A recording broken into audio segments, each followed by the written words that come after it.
So first and foremost, we have the introduction of what Baldur's Gate 3 is going to be on launch. We see here that we are bringing 11 races and 31 sub-races to the game, 12 classes and 46 subclasses. It's also gonna have over 600 spells and actions, and it will have 308 passive features, which is a huge amount of content. The second part, and probably one of the most interesting parts for most people, and certainly for me too, is that the release date have changed. And this time, for PC users, it's a very happy change because the PC release has been moved to August the 3rd, as you can see here, whilst the PS5 release is gonna be on September the 6th. That means that the PC release has been moved up by nearly one whole month. They also, in the next part, explain why this is. The original scheduled date was the 31st of August. Baldur's Gate 3 is targeting 60 frames per second, and we're close to achieving that, but they need a bit of extra time. They don't want to compromise quality over quantity, essentially saying that this is why the PS5 release is having to downscale. The full Mac version will also be released at a later date update as soon as they have the target. They also mention Xbox. They mention that they are very confident with the Xbox Series X, but they don't want to compromise on Xbox ecosystem. And that's why they still need time and are not sure when it is going to come out on these platforms. The next part of the announcement is that level 10 will not be the highest achievable level, but it will be, in fact, level 12, because too many very fun high level spells would have been left out if the cap would be 10. Some of them are Planar Allies, Otto's Irresistible Dance, and Chain Lightning, one of my favorites.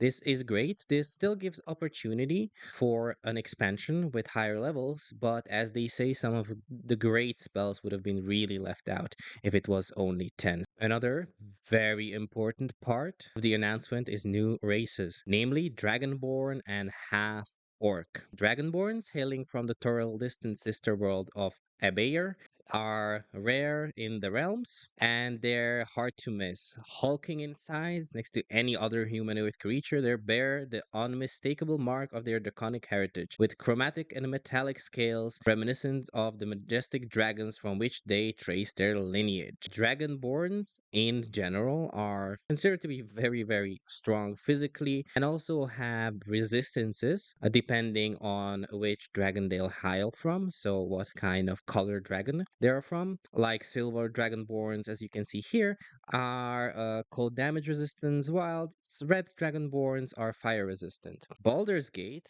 will have 10 sub races, so that's the most sub races of any race of dragonborns, ranging from black, blue, brass, bronze, copper, gold, green, red, silver, and white. And their draconic ancestry also gives them one very interesting spell, which is a breath weapon. So they will gain power they can unleash from their mouths with a huge burp. And there's a very nice thanks, Grandpa. Also, the next race that they announced was half orcs. Half orcs are very good brawlers, generally more inclined to act before they think. They are very full of emotions and they're propelled by their inner fire. One of their main abilities, Rage, compels them into battle, harnessing savage attacks. Half orcs do some of the highest weapon damage in the game, dealing extra damage crits using triple dice, which is very nice. Half orcs are also one of the most resilient races and have relentless endurance. So if half orcs are able to beat death once per long rest, this means instead of outright dying, they go down to 1 health instead. And the last part of the races announcement, a sub race, the Duergar are coming to Baldur's Gate 3. The third dwarf subrace will be playable at launch, adding a stoic subterranean cousin of the dwarven family tree. And here you can see the whole launch sub races with humans, Githyanki, and half orcs. who have no subraces, then dwarves, elves, drow, and tieflings, each with their subraces. So with dwarves, we have hill dwarves, mountain dwarves, and Duergar. Elves, we have high and wood elves. Drow, we have Seldaranine and Loth. And for tieflings, we have Asmodeus, Mephistopheles, and Zerial tieflings. For the halflings, half elves, and gnomes, we have halflings, Lightfoot, and Strongheart. We have half elves, wood, high, and drow, and gnomes, rock, deep, and forest gnomes. And also, the last one is obviously the Dragonborn, as we already said, with all their colored subraces. Very, very important announcement is new classes and subclasses. So we will have 12 classes in general and 46 subclasses, including the newest announcement, which is the monk class. Zen and the art of punching. Monk class reveal. They are masters of manipulating the field of combat, so pushing, pulling, and stunning enemies. They using key powered punches and attack, and their combat style is balanced between fighter and rogue, allowing them to traverse the map very quickly with step of the wind and then strike with powerful melee blows. Unarmored defense is added to monks, which gives them AC of 10 plus. Their dexterity and wisdom modifiers at level 1. Monk weapons are neither heavy nor two-handed. They very often just use fists for their fighting. They also did workhouse ruling class kind of rebalancing because monks are usually quite strong, giving them more key to ensure they feel powerful next to our other classes. So we're introducing brand new actions to play with. And they also tell us the open hand monk excel at close combat using special unarmed techniques to manipulate the enemies at hand. At mid levels, this subclass can charge their attacks with psychics, necrotics, or radiant damage. At high levels, we give them key resonating blast, which infuses punches targeted with key and can create a chain reaction of explosions across all in range targets who have also been touched by key. So it's kind of like a key chain. And then we have the Shadow Monks, who are stealth ninjas oriented. So they are more like the rogue ish class, closer to that. We have the Four Elements subclass, who are the casters and unleash monk variants of very powerful spells. Here we also have a little breakdown of all the launch classes. So for Barbarian, we have Berserker and Wildheart, which is already in, and Wild Magic now, which is new. For druids, we have Land, Moon, and Spore druids now. Fighters, we have Battlemaster, Eldritch Knight, and Champions. For rangers, we have Hunter, Beastmaster, and Gloomstalker now. For rogues, we have Arcane Trickster, Thief, and my favorite, Assassin, finally coming to the game. Sorcerers, we have Wild Magic, Draconic Bloodline, and Storm Sorcery. For bards, we have Lore, Valor, and Swords Bard. For monks, we have, as said, Open Hand, Shadow, and Four Elements monks. For warlocks, we have Fiend, Great Old One, and Archfey warlocks. For paladins, we had the Ancient, Devotion, and Oathbreakers, and now we have the Vengeance Paladins. For clerics, we have Knowledge, Life, Light, Nature, Tempest, Trickery, and War clerics. And for wizards, we have Abjuration, Conjuration, Divination, Enchantment, Evocation, Necromancy, Illusions, and Transmutation subclasses. The next edition will be Karlach. She will join Astarion Gale, Shadowheart, Lae'zel, and Will as the well-meaning, devil-fighting bat out of hell, rounding out the moral spectrum of playable characters from good to bad, and the shades of gray between. But she won't be our final origin. You'll have to tune in for the next week's Panel from Hell release showcase for that. So we are getting one more there. Along with our origins, we also get new companions on our journey. Halsin, who was already established, Jahira, Misk, and Minthara. And Even though they initially planned to lock the players in with a core crew of companions past Act 1, they mixed it up and now it's gonna be actually pickable, so you will be able to pick the ones you really, really like and take them with you on your journey, and you can even swap them out just as you do in Act 1. Karlach joins the party as a new playable character. They're brawling her way out of the scorched battlefield of the Blood War. Karla now joins your party. Longtime players will recognize this battle-worn tiefling barbarian from early access. We found her next to a river.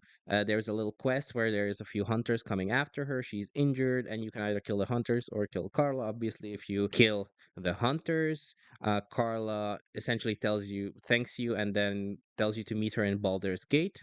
Now, I'm guessing she'll either join you or she can join you after in Baldur's Gate. Incredibly well designed. She has scars, burns, tattoos, marks of legendary warrior. She looks really, really cool. Will be our little berserker devil child.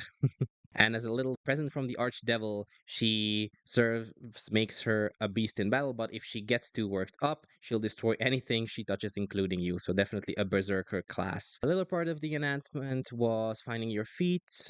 So you will be able to find different feats as you go through the game. It's 37 in all.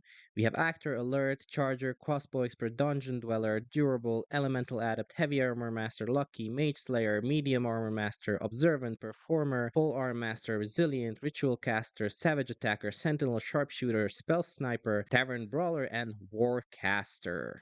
We also have the new spells coming in the release version. There's a lot of awesome ones. Some that stand out to me is Globe of Invulnerability is very interesting from the Abjuration. The enchantment, you have Otto's Irresistible Dance, one of the best spells in the game in my opinion. Evocation, you have Chain Lightning, which I love a lot.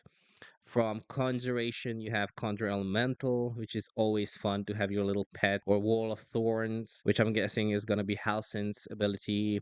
Transmutation spells, where Flesh to Stone is really, really interesting. Lightning Arrow is really cool usually. And then you have Necromancy. I'm really looking forward to Necromancy with Blinding Sickness, Filth Fever, Flesh Rot. I kind of want to do like a Nurgle character, kind of, that he's just, necromantic and the Nurgle character resurrecting the dead and stuff like that. I think it will be really fun. Another super interesting part is the difficulty level. They say that a DM is a very important part of every game, every D&D game in general. For the story mode, they add 3 difficulties. So one is going to be story mode. Combat has been made more forgiving for the players. They can fully immerse themselves into the narrative. The friendly NPCs are harder to kill. Trader prices are 20% discounted, and the game begins with +2 starting proficiency bonus. Then you have normal mode, and then you have hardcore mode. Here's where you test your metal. Lethality of enemies is cracked up to brutal, ensuring that the AI is stronger. It prioritizes squishier targets with low AC and will seize opportunities to go in for the kill. And many adjustments have also been made apparently to fights themselves, so that they actually use reinforcements, spells, or potions and consumables. This is not all the information we're gonna have. We're still gonna have the Panel from Hell release showcase. It's gonna be in 7 days. You can find the countdown here on this site. I will be linking it below in the video if you want to check that out. You can also add it to your calendar, and here they will do a lot of other information they still gonna add to the release. So I am looking forward to that, and I will be streaming it on Twitch and looking at it and giving my opinion. If you want to join live, come to my Twitch, and I'll also obviously make a vlog about it. And that's it. How do you guys like it? What do you think? What are you most looking forward to? Comment down below. In my case, it's definitely Assassin Rogue, and just the release being way earlier than originally anticipated. Like the video if you like the video, dislike the video if you dislike the video. Let me know anything you want to know. Please subscribe or follow me on Twitch if you want to see other vlogs. Have a really, really nice day. Bye bye.